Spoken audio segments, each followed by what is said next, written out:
पशुओं के बारे में हमने पढ़ा था फर्स्ट पार्ट में, जो जैविक और अजैविक संसाधन में हमने लिया था सबसे पहले पशु संसाधन। पशु संसाधन में हम पशु संसाधन के महत्व के बारे में फर्स्ट पार्ट में पढ़ चुके हैं। आज जो हम पढ़ने जा रहे हैं पालतू पशुओं के बारे में,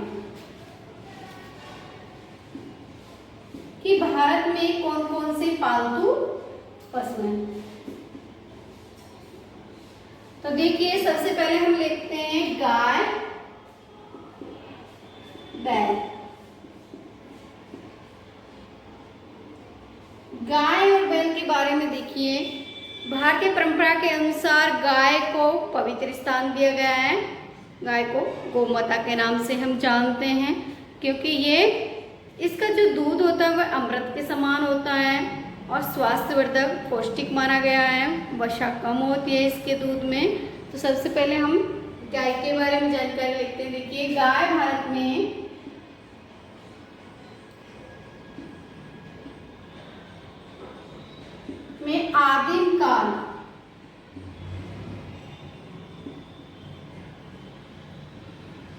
आदिम काल से ही पाली जा रही हैं।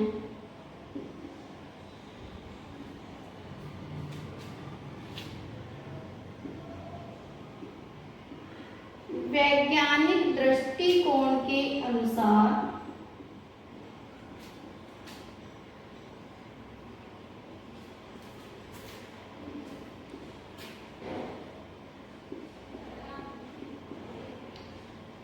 गाय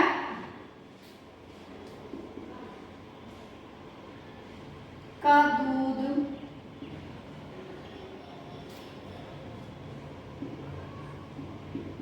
ए वर्ग का तथा भारतीय गाय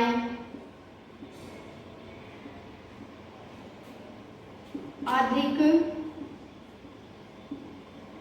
दूध देने वाले मानी गई हैं।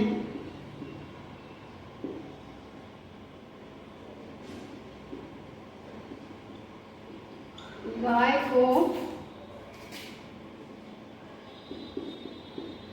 पवित्र स्थान यानी गौ माता के नाम से जाना जाता है।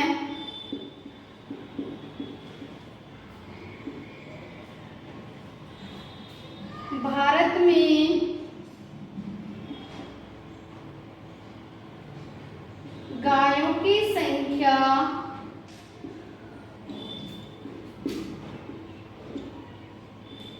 19.09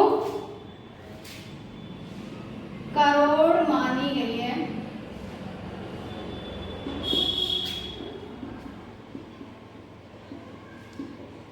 जो विश्व की गायों का 12.7% है।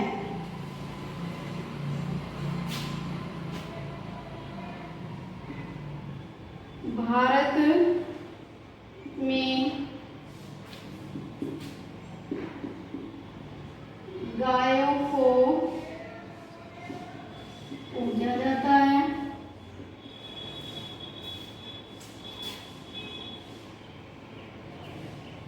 गाय का दूध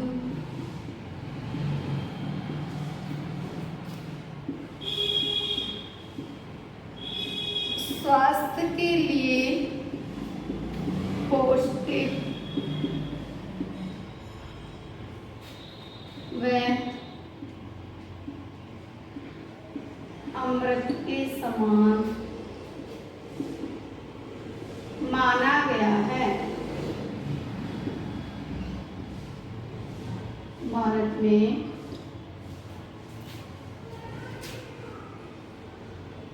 विभिन्न किस्म की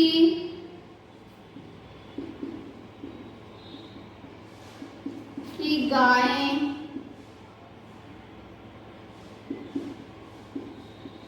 विभिन्न क्षेत्रों में पाली जाती हैं। भारत में गायें अधिक दूध देने वाली, ऐसा वैज्ञानिकों ने अपनी खोज के अनुसार निकाला है कि भारतीय जो गायों का दूध है अधिक देने वाली गायें हैं और ए वर्ग का माना है, उच्च क्वालिटी का। भारत में गायों की संख्या कितनी है? 19.09%। जो विश्व की गायों का भारत में कितना प्रतिशत है? 12.7%। गायों को पूजा जाता है, गौ माता के नाम से जाना जाता है। आगे हम देखेंगे भैंसे। भैंसे देखिए, भैंसों का जो दूध होता है उसमें वसा ज्यादा पाई जाती है। अन्य देशों की तुलना में भारतीय भैंसों को भी अधिक दूध देने वाली माना गया है। देखो,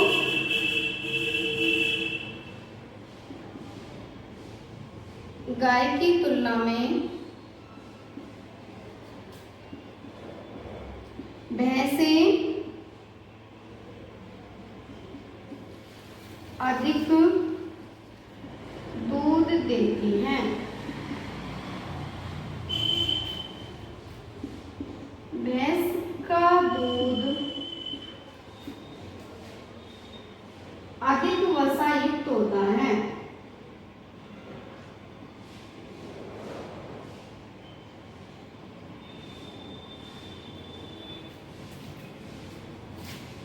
यानी भैंसों के दूध में अत्यधिक वसा पाई जाती है। भैंसों की दृष्टि से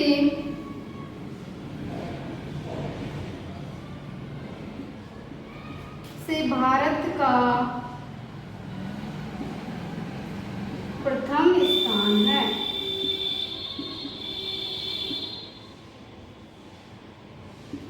भारत में 10.89 करोड़ भैंसें पाली जाती हैं, जो विश्व के 56.7%, विश्व की 56.7% भैंसें हैं। यानी भारत की जो भैंसें हैं वे अधिक दूध देने वाली होती हैं और भैंस का दूध अधिक वसायुक्त होता है। भारत में जो भैंसें पाई जाती हैं 10.89 करोड़ मानी गई हैं, जो कि विश्व की भैंसों का कितना है? 56.7%। तो भैंसों को किस लिए पालते हैं? भैंसों को दूध के लिए ही पाला जाता है। आप इसका स्क्रीनशॉट ले लीजिए।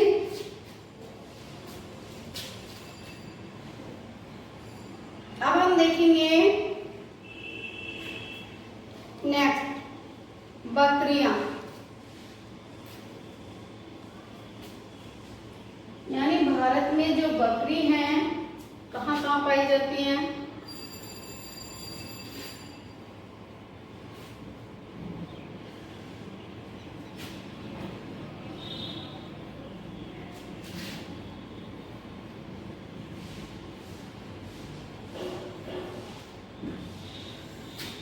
तीसरा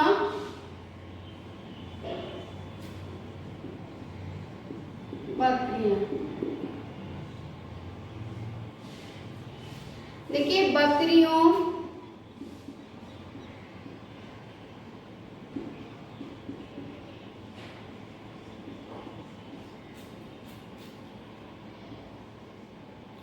को दूध व के लिए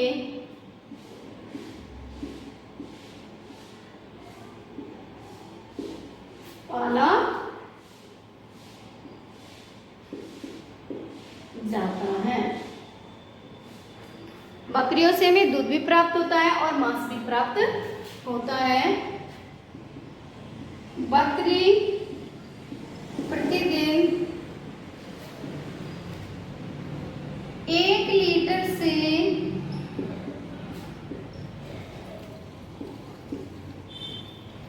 3 लीटर तक दूध देती है।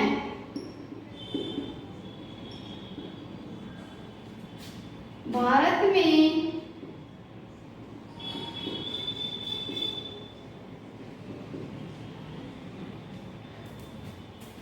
बकरियों का प्रतिशत 14.5% है। बकरियां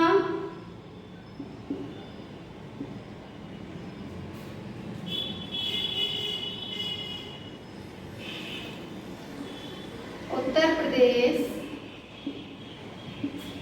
मध्य प्रदेश,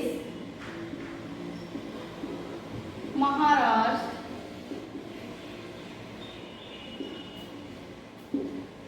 पंजाब, गुजरात आदि राज्यों में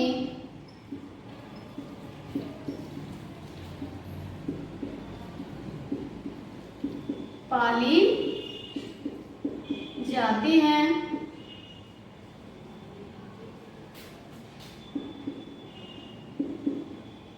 बकरियों की मैंगनी उत्तम प्राकृतिक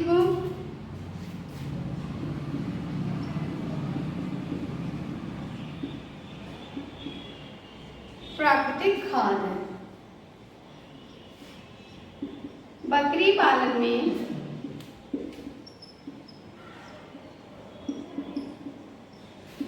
खर्च कम होता है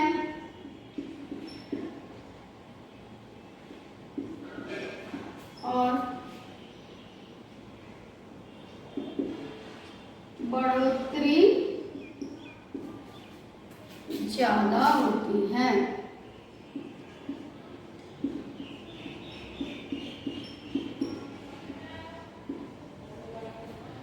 यानी बकरी को क्यों पाला जाता है? दूध और मांस के लिए पाला जाता है। बकरी प्रतिदिन में 1 से 3 लीटर तक दूध दे देती है और भारत के विभिन्न राज्यों में जैसे कि उत्तर प्रदेश, मध्य प्रदेश, महाराष्ट्र, पंजाब, गुजरात आदि राज्यों में बकरियां पाली जाती हैं। और बकरियों की जो मैंगनी होती है वे प्राकृतिक खाद के लिए उपयोगी होती है, अच्छी होती है। बकरी पालन में हमारा खर्चा भी कम आता है और इनकी बढ़ोतरी होती रहती है, यानी जल्दी होती है। नेक्स्ट हम देखेंगे चौथा पॉइंट, गाय के बारे में हमने पढ़ा है, भैंसों के बारे में, तीसरा पॉइंट बकरियों के बारे में और चौथा है हमारा भेड़।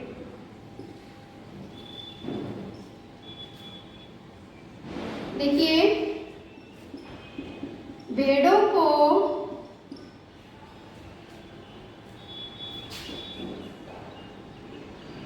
ऊन व मांस के लिए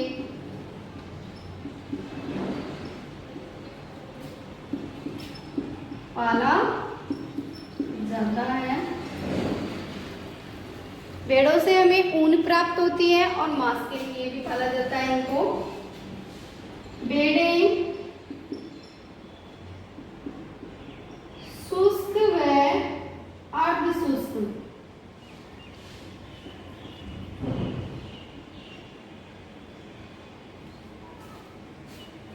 अर्धशुष्क क्षेत्रों में पाली जाती हैं।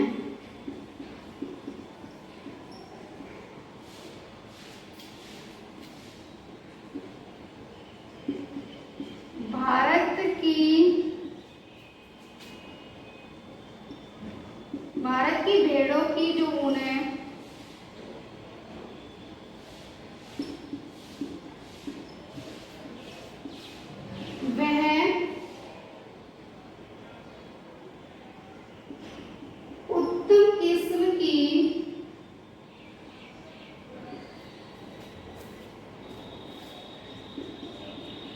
नहीं होती है।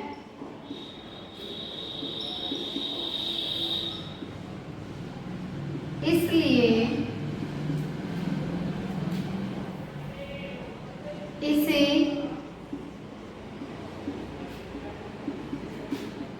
गलीचा ऊन कहा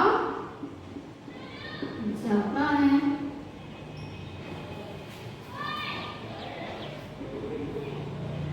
भारत में नेपाल, अफगानिस्तान, ईरान आदि देशों से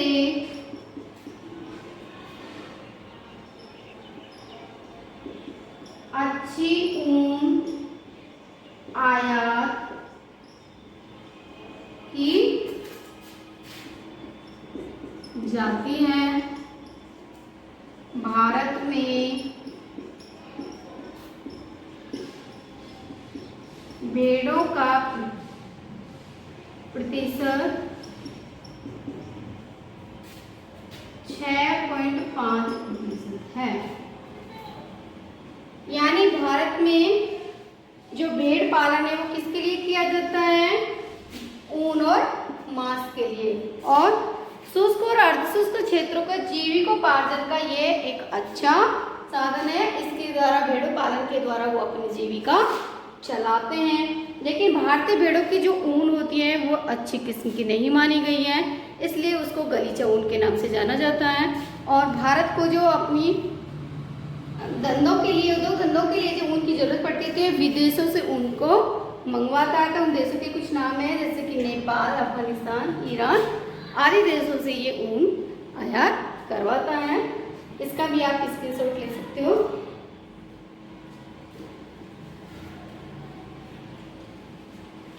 अब हम देखेंगे पालतू पशुओं में ऊंट।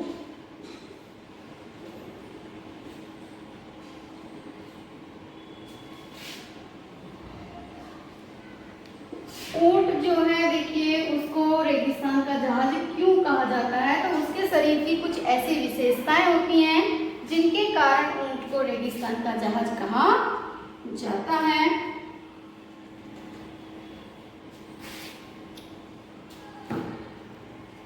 तो पांचवा पॉइंट है हमारा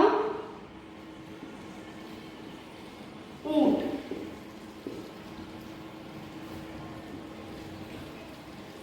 क्वेश्चन इस तरह से आता है, ऊंट को रेगिस्तान का जहाज क्यों कहा जाता है? देखिए, ऊंट के शरीर में कई विशेषताएं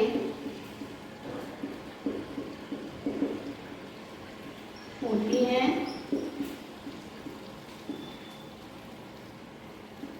ऊंट के पैर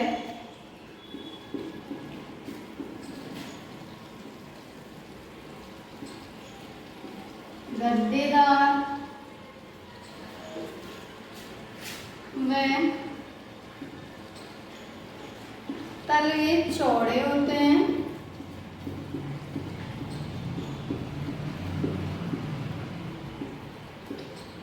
जो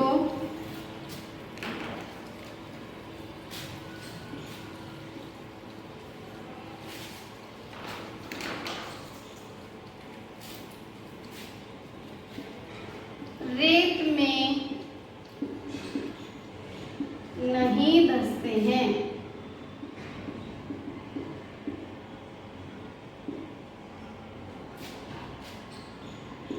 ऊंट कई दिनों तक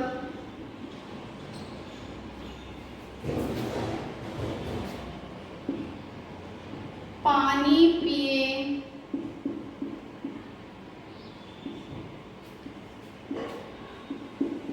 बिना रह सकता है।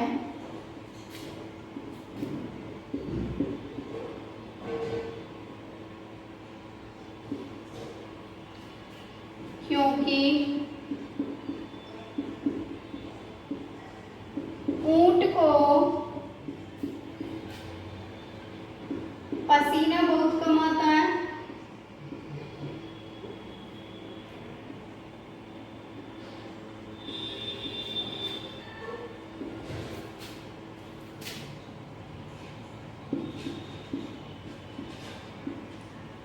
तथा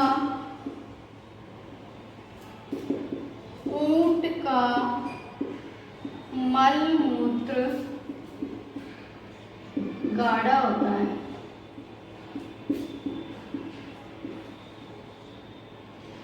जिसके कारण शरीर से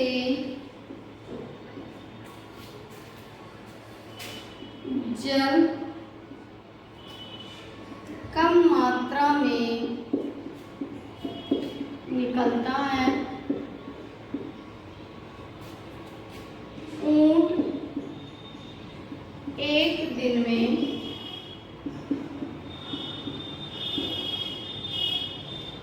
50 किलोमीटर तक चल सकता है।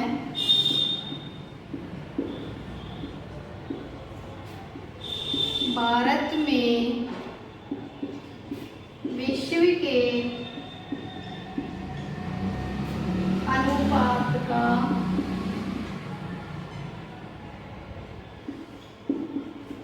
2.4% ऊंट पाले जाते हैं।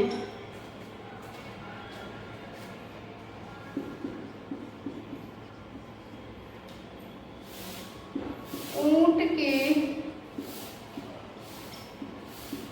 ऊबड़ होती है, जिसमें चर्बी भरी होती है।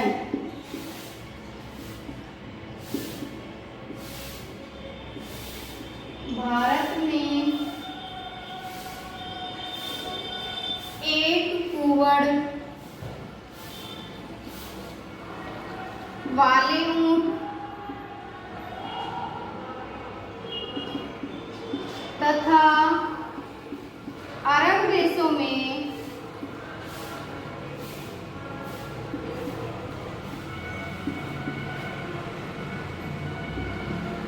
दो कुंवड़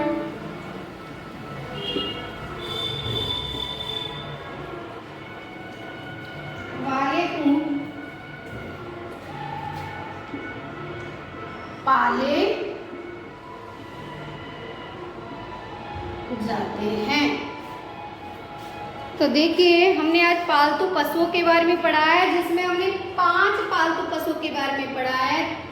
गाय और बैल के बारे में, भैंस के बारे में, बकरियां, भेड़ें और ऊंट के बारे में। तो देखिए, ऊंट के शरीर में कई विशेषताएं हैं, उसको अपने आप ही प्राप्त हैं, जिसमें क्या है कि ऊंट के शरीर में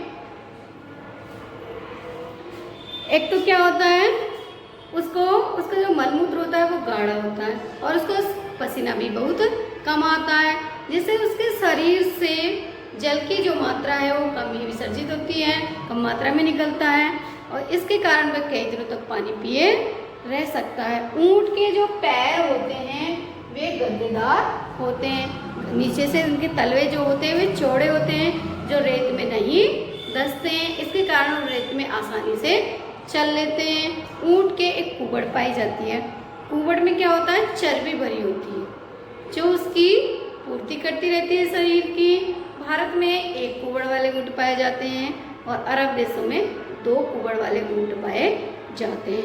इन सभी विशेषताओं के कारण ऊंट को रेगिस्तान का जहाज कहा जाता है। इन सभी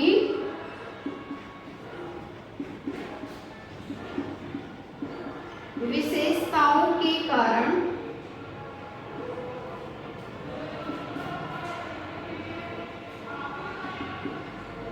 ऊंट को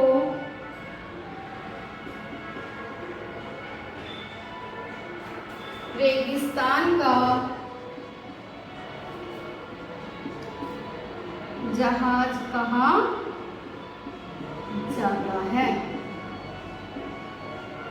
आज का हमारा टॉपिक यहीं खत्म होता है। नेक्स्ट हम कल करेंगे।